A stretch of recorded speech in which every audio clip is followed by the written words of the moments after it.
जोहार साथियों। भारत विविधताओं का देश।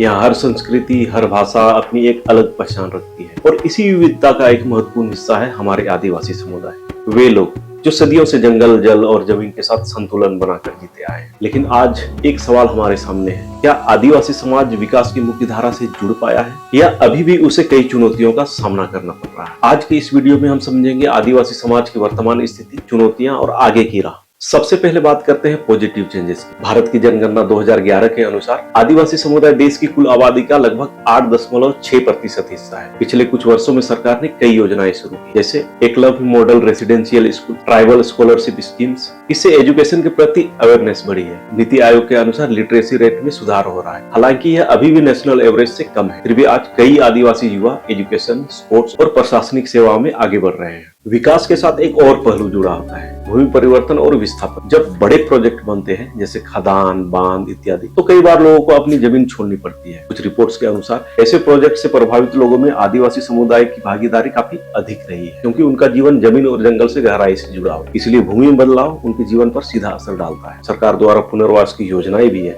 लेकिन उनका प्रभाव हर जगह समान नहीं दिखता है। समय के साथ एक और बदलाव देखने को मिलता है, सांस्कृतिक पहचान का बदलाव। आधुनिकीकरण के कारण कई लोग अपनी पारंपरिक भाषा और रीति रिवाजों से दूर होते जा रहे हैं। यूनेस्को के अनुसार भारत की कई जनजातीय भाषाएं विलुप्त होने के कगार। यह सिर्फ संस्कृति का नहीं, पहचान का भी सवाल है। अब बात करते हैं गरीबी और भोजन की समस्या की। NSSO और वर्ल्ड बैंक के अनुसार आदिवासी समुदाय आर्थिक रूप से कमजोर वर्गों में से। कुछ क्षेत्रों में आज भी लोगों को पर्याप्त भोजन और पोषण मिलने में कठिनाई होती। ग्लोबल हंगर इंडेक्स भी इस स्थिति को एक चुनौती मानता है। हालांकि सरकार द्वारा कई योजनाएं चलाई जा रही है, लेकिन उनका असर हर जगह एक जैसा नहीं है। स्वास्थ्य भी एक महत्वपूर्ण मुद्दा है। NFHS 5 के अनुसार कुछ आदिवासी क्षेत्रों में कुपोषण, मातृ एवं शिशु स्वास्थ्य से जुड़ी चुनौतियां देखी जाती है। इसके पीछे कारण हो सकते हैं दूरस्थ क्षेत्र, स्वास्थ्य सेवाओं की कमी। इस दिशा में सरकारी प्रयास जारी है, लेकिन अभी और सुधार की जरूरत है। आदिवासी समुदाय को संविधान द्वारा कई अधिकार दिए गए हैं, जैसे फॉरेस्ट राइट एक्ट, पेशा एक्ट। इनका उद्देश्य जमीन और संसाधनों पर अधिकार देना है, लेकिन इनका लाभ हर जगह समान रूप से नहीं पहुंच पाता है। इसलिए जागरूकता और सही जानकारी बहुत जरूरी है। लेकिन बात सिर्फ समस्याओं को समझने की नहीं है, असली जरूरत है समाधान की दिशा में